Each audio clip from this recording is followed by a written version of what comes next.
Matthieu chapitre 26 dans la Bible du Semeur. Quand Jésus eut fini de donner toutes ces instructions, il dit à ses disciples : « Vous savez que la fête de Pâques aura lieu dans 2 jours. C'est alors que le Fils de l'homme sera livré pour être crucifié. » Alors, les chefs des prêtres et les responsables du peuple se rassemblèrent dans la cour du grand prêtre Caïphe. Ils décidèrent d'un commun accord de s'emparer de Jésus par ruse pour le faire mourir. Cependant, ils se disaient : il ne faut pas agir pendant la fête pour ne pas provoquer d'émeutes parmi le peuple. Jésus se trouvait à Béthanie dans la maison de Simon le lépreux. Une femme s'approcha de lui tenant un flacon d'albâtre rempli d'un parfum de myrrhe de grande valeur. Pendant que Jésus était à table, elle répandit ce parfum sur sa tête. En voyant cela, les disciples manifestèrent leur indignation en disant : « Pourquoi un tel gaspillage ? On aurait pu vendre ce parfum pour un bon prix et donner l'argent aux pauvres. » Mais se rendant compte de cela, Jésus leur dit : « Pourquoi faites-vous de la peine à cette femme ? Ce qu'elle vient d'accomplir pour moi est vraiment une belle action. Des pauvres, vous en aurez toujours autour de vous. Mais moi, vous ne m'aurez pas toujours avec vous.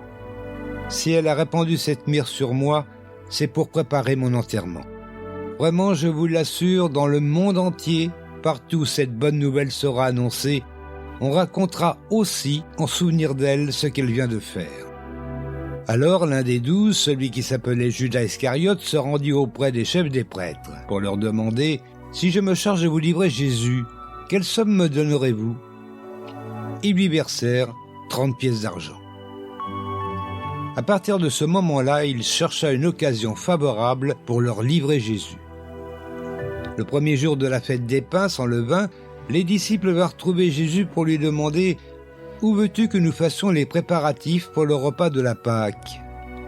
Il leur répondit : « Allez à la ville, chez un tel, et parlez-lui ainsi : Le maître te fait dire : Mon heure est arrivée. C'est chez toi que je prendrai le repas de la Pâque avec mes disciples. » Les disciples se conformèrent aux ordres de Jésus et préparèrent le repas de la Pâque. Le soir, Jésus se mit à table avec les 12, et pendant qu'il mangeait, il dit : « Vraiment, je vous l'assure, l'un de vous me trahira. » Les disciples en furent consternés. Ils se mirent l'un après l'autre à lui demander : « Seigneur, ce n'est pas moi, n'est-ce pas ?» En réponse, il leur dit : « Celui qui a trempé son pain dans le plat avec moi, c'est lui qui me trahira. Certes, le Fils de l'homme s'en va conformément à ce que les Écritures annoncent à son sujet. Mais malheur à celui qui le trahit.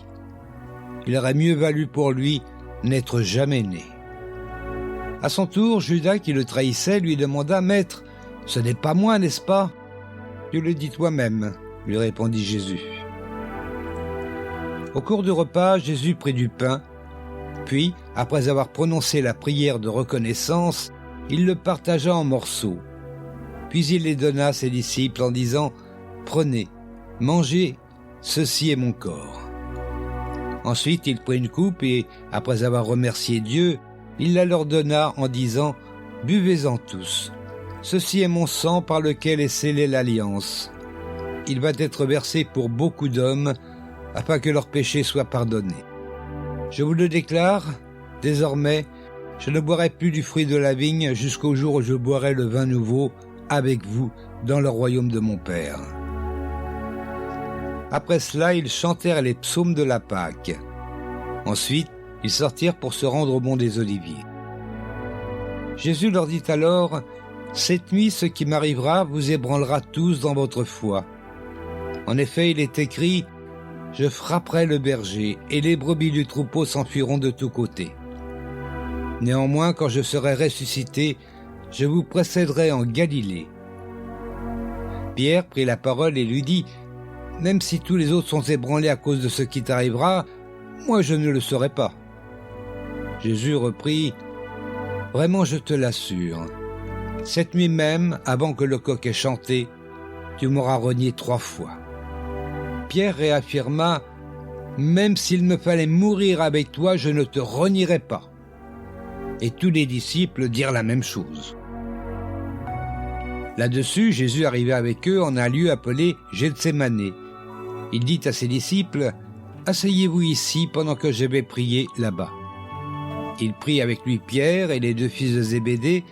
Il commença à être envahi d'une profonde tristesse et l'angoisse le saisit. Alors il leur dit : « Je suis accablé de tristesse à en mourir. Restez ici et veillez sur moi. » Puis il fit quelques pas, se laissa tomber la face contre terre et pria ainsi : « Ô Père, si tu le veux, écarte-moi cette coupe. Toutefois, que les choses se passent non pas comme moi je le veux, mais comme toi tu le veux. » Ensuite il revint auprès des disciples et les trouva endormis. Il dit à Pierre : « Ainsi vous n'avez pas été capable de veiller une seule heure avec moi. Veillez et priez pour ne pas céder à la tentation. L'esprit de l'homme est plein de bonne volonté, mais la nature humaine est bien faible. » Puis il s'éloigna une deuxième fois et se remit à prier en disant : « Ô mon Père, s'il n'est pas possible que cette coupe me soit épargnée, s'il faut que je la boive, alors que ta volonté soit faite. » Il revint encore vers ses disciples et les trouva de nouveau endormis, car ils avaient tellement sommeil qu'ils n'arrivaient pas à garder les yeux ouverts. Il les laissa donc et s'éloigna de nouveau. Pour la troisième fois, il pria en répétant les mêmes paroles. Lorsqu'il revint auprès de ses disciples, il leur dit : « Vous dormez encore et vous vous reposez. L'heure est venue où le Fils de l'homme va être livré entre les mains des pécheurs. Levez-vous et allons-y. Celui qui me trahit est là. » Il n'avait pas fini de parler que Judas, l'un des 12, survint accompagné d'une troupe nombreuse, armée d'épées et de gourdins. Cette troupe était envoyée par les chefs des prêtres et les responsables du peuple. Le traître avait convenu avec eux d'un signe en disant : « Celui que j'embrasserai, c'est lui. Saisissez-vous de lui. » Il se dirigea donc tout droit sur Jésus et lui dit : « Bonsoir, maître. » Et il l'embrassa. « Mon ami, lui dit Jésus, ce que tu es venu faire ici, fais-le. » Alors les autres s'avancèrent et, mettant la main sur Jésus, ils se saisirent de lui. À ce moment, l'un des compagnons de Jésus porta la main à son épée, la dégaina et frappa le serviteur du grand prêtre et lui emporta l'oreille. Jésus lui dit : « Remets ton épée à sa place, car tous ceux qui se serviront de l'épée mourront par l'épée. Penses-tu donc que je ne pourrais pas faire appel à mon Père ? À l'instant même, il enverrait des dizaines de milliers d'anges à mon secours. Mais alors, comment les Écritures qui annoncent que tout doit se passer ainsi s'accompliraient-elles ? » Là-dessus, Jésus dit à la troupe : « Me prenez-vous pour un bandit pour que vous soyez venus en force avec épée et gourdin afin de vous emparer de moi ? J'étais assis chaque jour dans la cour du temple pour donner mon enseignement et vous ne m'avez pas arrêté. Mais tout ceci est arrivé pour que les écrits des prophètes s'accomplissent. » Alors, tous les disciples l'abandonnèrent et prirent la fuite. Ceux qui avaient arrêté Jésus le conduisirent devant Caïphe, le grand prêtre, chez qui les spécialistes de la loi et les responsables du peuple s'étaient déjà rassemblés. Pierre le suivit à distance jusqu'au palais du grand prêtre et il entra dans la cour où il s'assit au milieu des gardes pour voir comment tout cela finirait. Les chefs des prêtres, le grand conseil au complet, cherchaient un faux témoignage contre Jésus pour pouvoir le condamner à mort. Mais bien qu'un bon nombre de faux témoins se fussent présentés, ils ne parvenaient pas à trouver de motif valable. Finalement, il en vint tout de même 2 qui déclarèrent : « Cet homme a dit : je peux démolir le temple de Dieu et le rebâtir en 3 jours. » Alors le grand prêtre se leva et demanda à Jésus : « Tu n'as rien à répondre au témoignage qu'on vient de porter contre toi ?» Jésus garda le silence. Alors le grand prêtre reprit en disant : « Je t'adjure par le Dieu vivant de nous déclarer si tu es le Messie, le Fils de Dieu. » Jésus lui répondit : « Tu l'as dit toi-même. De plus, je vous le déclare, à partir de maintenant, vous verrez le Fils de l'homme siéger à la droite du Tout-Puissant et venir en gloire sur les nuées du ciel. » À ces mots, le grand prêtre déchira ses vêtements en signe de consternation et s'écria : « Il vient de prononcer des paroles blasphématoires. » qu'avons-nous encore besoin de témoins? Vous venez vous-même d'entendre le blasphème. Quel est votre verdict? Ils répondirent, il est passible de mort. Alors ils lui crachèrent au visage et le frappèrent. D'autres le giflèrent en disant, hé, Messie, fais le prophète, dis-nous qui vient de te frapper. Pendant ce temps, Pierre était resté assis dehors, dans la cour intérieure.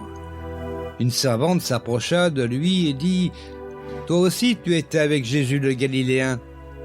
Mais Pierre le nia en disant devant tout le monde, je ne vois pas ce que tu veux dire. Comme il se dirigeait vers le porche pour sortir, une autre servante l'aperçut et dit à ceux qui étaient là, en voilà un qui était avec ce Jésus de Nazareth. Il le nia de nouveau et il jura, je ne connais pas cet homme. Après un moment, ceux qui se tenaient dans la cour s'approchèrent de Pierre et lui dirent, c'est sûr, toi aussi tu fais partie de ces gens. C'est évident, il suffit d'entendre ton accent. Alors Pierre se mit à dire, je le jure, et que je sois maudit si ce n'est pas vrai, je ne connais pas cet homme. Et aussitôt, un coq chanta. Alors Pierre se souvint de ce que Jésus lui avait dit, avant que le coq chante, tu m'auras renié 3 fois. Il se glissa dehors et se mit à pleurer amèrement.